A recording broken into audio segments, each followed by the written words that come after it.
Good morning. Well, almost all of us grew up with them. Some of us maybe have even stepped on them in the dark. And yes, we're talking about Legos, the toy for the young and the young at heart.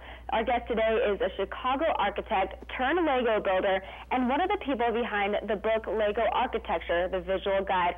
Thank you so much for joining us, Adam. So first off, tell us a little bit more about your transition from architect into your new title, which is a great one, Lego Master Builder. Yes, well, thank you for having me.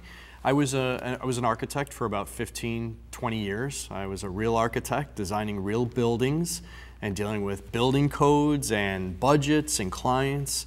And then, as you know, the economy really hurt the housing industry and architecture as a whole.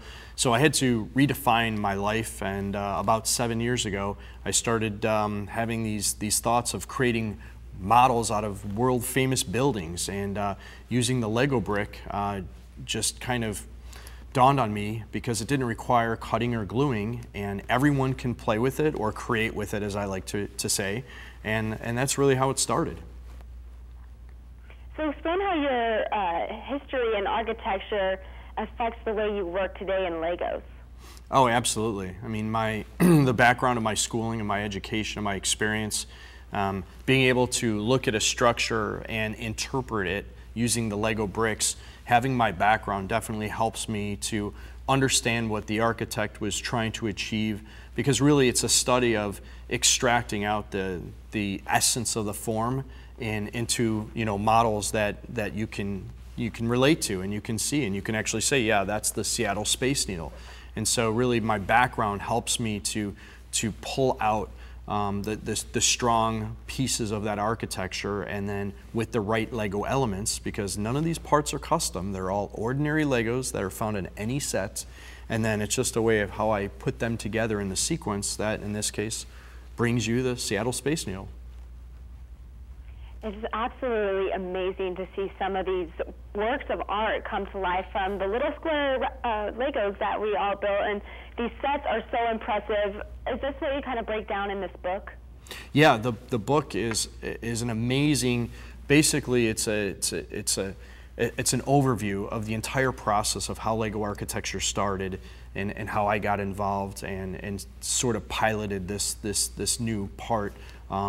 Product line and that sort of thing. And then it goes into all the different models. I believe we cover 18 or 20 different models in the book, and we actually show the process and the techniques and little tips and tricks to builders out there or people that are inspired by wanting to pick up some Lego bricks and see what they can do using their imagination. So you have been involved for quite some time. What is your favorite model that you've been involved with? My favorite model would probably be the Roby house, and that one's got about 2,300 pieces. It took me 3 months to build. I did about 16 different versions before we realized the final one, and all of that process and that model can be seen in the visual guide. Great. Well, this seems like the perfect book for the young builder or aspiring architect. Where can our viewers go pick it up? I believe it's at any bookstore or specialty museum shop.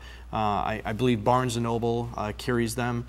You can order them online as well at your favorite store, I'm sure. So just look it up, and I'm sure it's just a quick walk or phone call away. All right, Adam, thank you so much for joining us. This is a very interesting line of work.